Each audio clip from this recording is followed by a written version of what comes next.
The Battle of Thermopylae, how 300 Spartans defied an empire. Imagine a nightmare, standing against a relentless tidal wave of men, an army so vast it truly darkened the sky, an empire of infinite power, one that had brought every nation to its knees.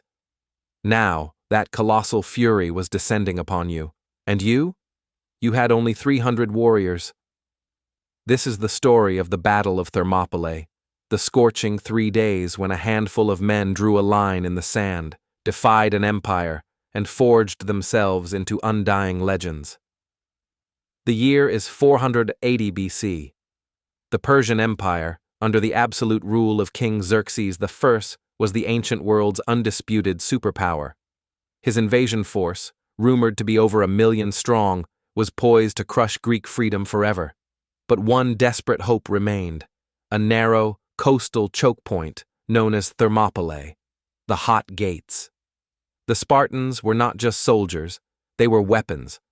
From the moment they drew breath, their lives were a forge, dedicated only to the art of war. Their society was a machine of courage and sacrifice.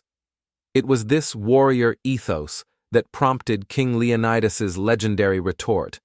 When warned that the Persian arrows would blot out the sun, he simply snarled, "Then we will fight in the shade." Thermopylae was Leonidas's chosen killing ground.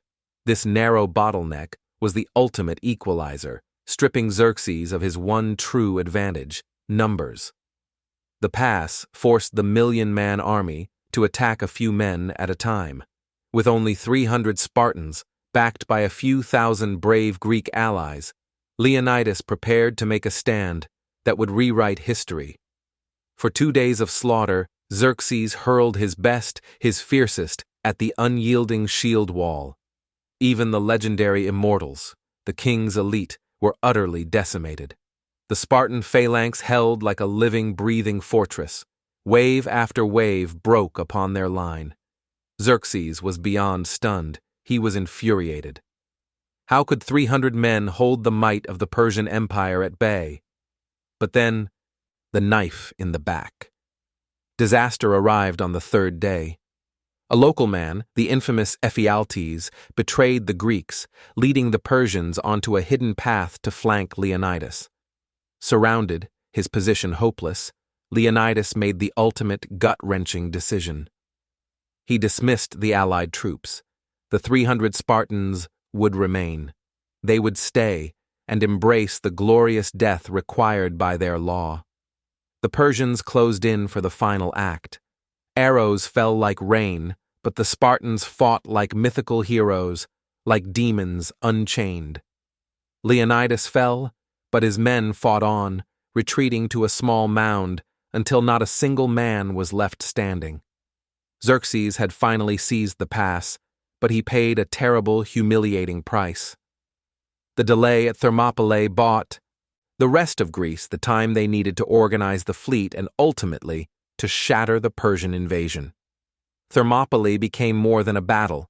It became a beacon, a timeless symbol of courage against impossible odds.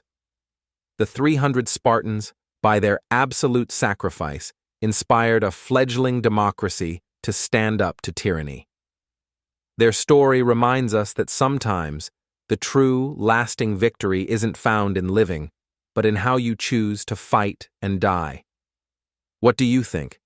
Was Leonidas's legendary stand a brilliant tactical masterstroke that saved Greece, or was it simply a glorious but doomed last stand?